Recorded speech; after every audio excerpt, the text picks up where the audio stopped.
Alright, so game one, winners round two, Cobalt versus Van, and we have Cloud versus Greninja. An interesting matchup, not one that I think you see very often. Now what I think is going to be key in this is how aggressive Greninja decides to be, because Greninja can either play a very, he's bait and punish regardless, but he can either play a very patient shuriken-style camping game, or he can sort of rush right in and try and mix up his approaches, and that looks like the approach that he's taking right now, Van is. And it's working alright so far. He got caught out early on by Cobalt, but now he's getting momentum on his side. Exactly, and he's being able to keep Cloud up in the air, kind of out of reach of being able to do too much because of some of the slow startup that some of Cloud's aerial attacks have in general. Greninja being able to kind of out-time that and getting more percent on in the long run.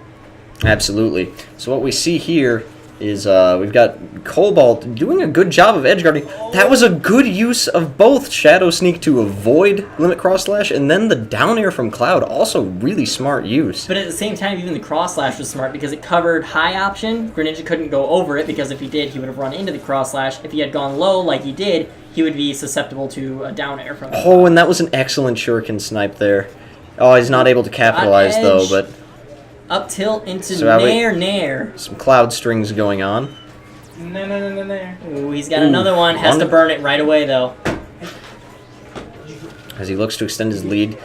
This Cloud actually not taking too much time to charge Limit. He's sort of getting in there and building it the natural way through damage dealing and taking. Which I think might be one of the factors that's kind of throwing Van off. He doesn't really have a moment to breathe. Most Clouds kind of take their time, back off a little bit, charge up their limit so that they can get the big hit. This Cloud doesn't seem to be doing that. Cobalt's going right in for it every time. Yeah, and you'll see a lot of sort of empty approach or empty hops coming in from Cloud as well, because Greninja, of course, like all characters, has to respect Cloud's landing aerials. Lack of landing leg, huge space, huge damage coming in from all of them. He can force you into shield pretty effectively. Takes him off the top at 99%. Greninja is going to have quite a bit of a comeback to do. All right, we'll see what he can manage here. He's got to play it a little cautiously, of course, but at the same time, he doesn't want to let Cloud just charge up Limit for free. Going for the up air strings once again. Gets most of the last hits off of it. Oh, gets another one. Cloud already at 44%. Oh, that's a rough up A. I don't know if he was trying to go for a mix-up that just didn't quite pan out for him, or if it was a miss. That was a smart recovery, knowing he could reach that platform from there. Very risky, because if he misspaced that even a little bit, the man was... It was over. Bear off stage. Greninja forced to go back to ledge low. Oh, and he catches the standard get-up.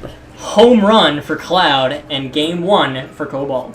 So we'll see if there's any sort of character switch coming in from Van. I'm going to say likely not. The matchup didn't look that much out of his grasp, really. He just fell behind somewhat early and failed to catch up from that point on, but it never really looked hopeless for him. I'll agree. Greninja had a good job, did a good job of tacking on that percent really quickly. While Cloud was getting a lot of the hits, Greninja was getting a lot of the combos and the strings, which gave him a lot more of the percent, which was needed to kill him off in that first stock. Indeed. So game two, we're going to FD now on the counter pick. We've got some pretty simple spacing coming in from both of them, low percents both, just trying to get something started. What I really would like to see more from Van in this matchup right now, though, is more Shuriken usage.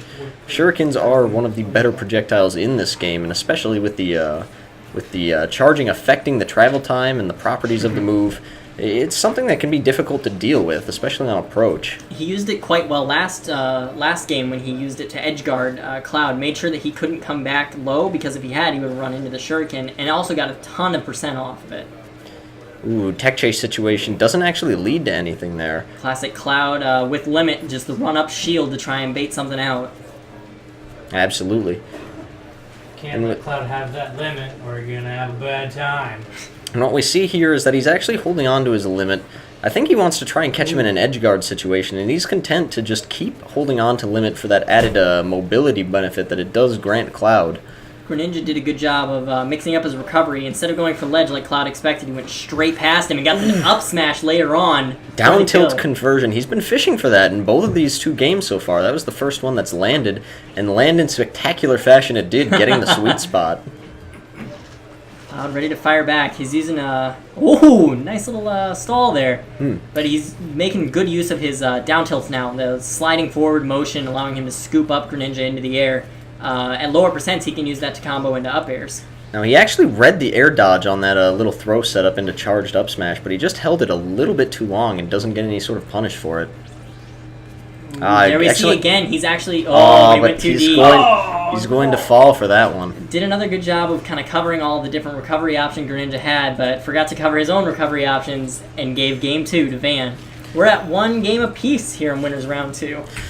Absolutely. So, the question is, where is Cobalt going to be taking this next? As it seems pretty evident that I don't foresee a character pick or a character switch from either of them coming in. Most likely staying on the character. Cloud did a great job of kind of working the platforms in previous games. Did a good job of keeping Greninja ahead of him, in front of him, and most importantly, above him. On that last game, he kind of got caught up a lot because he wasn't able to keep him up above him for a long time and convert off of that. So I predict a stage, maybe Battlefield, possibly a good potentially. pick. I think he's going to want somewhere with good, where he can really pressure platform landings. Greninja's a hard character to pin down with his mobility and the ability to stall himself in the air with things like Shuriken, Shadow Sneak, and the flexibility of Hydro Pump. And sure enough, we have Battlefield, where he's going to be... I got something right. We did it. So what's going to be interesting to see in this one is, for both of the 2 games so far, what has been displayed is that both Cobalt and Van are very good at playing with the lead. Once they get that first stock off, they've been able to get some serious percent racked up on the opponent afterwards. So they're also very good at being able to survive at those high percents. Both of them not only able to DI away from big hits, but they're doing an even better job of just being able to outspace their opponent so they never even get hit in the first place. Cloud with that mobility. So here we have Cloud with Limit, and he's sort of fishing... Holy cow! This is what Limit Cloud, who doesn't just use it right away, this is the sort of thing he can do. The extra mobility granted by Limit is often underlooked by most players. That was incredibly fast, especially for a Cloud off of platforms. In theory, like anywhere Greninja would have gone other than staying there in shield, he would have gotten hit by a move from Cloud. And you see all of these little empty short hops, just always keeping that threat of landing with an aerial or even landing with one of the Limit specials is very real. Greninja plays a little bit too cautious and just stays in... Oh, that was the right edge guarding option. Oh, he get water boxed off the edge. 97%. The game didn't count him as having landed. It looks like he hit, but it might have done the sliding animation for him instead. Oh, and if you're caught in that sliding animation, you're still counted as being in the air by the games, That's and hence, unfortunate. having never landed, the water box just pushed him off. Wow, that was quite the turnaround. Oh, Greninja forces that limit right away. He does not want to have to deal with that mobility once again. And that was the smart thing to do coming in from Cobalt. You know, he's playing down right now. He needs to not get too concerned about holding on to Limit and securing that kill right now. It'll come in time. Gage, I need you to play Prophet. I just did. You already did? Yeah. What was your scores? Nobody told me. He beat me 2-0. Up air does it. Greninja finally down to his last stock. We're in the last stock for each character in this last game. So here we go. Cobalt has a 48% deficit coming on, but of course, Cloud, especially in Limit, he can make that up in no time, but he can't get too greedy about it, is the main thing. Greninja, he has the tools needed. I mean, he is a bait and punish character, so exactly. What he's going to be looking for is characters getting a little players getting a little greedy or overextending so that he can get big damage conversions off of it. Ooh, charge the up smash. He almost fell into it too, just at the very last second, weave to the right. Yep, that extra mobility granted from Lid's helping him out big time there. Greninja's working on a little bit of a variation of the Stairway to Heaven, kind of just playing off of the platforms and up airing off of each one. Cloud opting for Nairs. Oh, goes into the... Ooh, we got big damage conversions coming in here. Excellent use of Nair. Oh, not an excellent use of the cross slash, though. Oh, and that Shuriken snipe. And he gets water box again! Van clutches it out. I was after a kind of a rough start for Greninja. He really turned it out in the end, and... what I was kind of expecting to happen with Cloud's vertical recovery, every character with vertical recovery has problems with wind boxes and water boxes for that very reason. Yeah, and he just showed excellent use of it too. Not only, you know, recognizing when he should go for it, but actually pulling it off and managing to aim it correctly to get just that little bit of extra distance needed.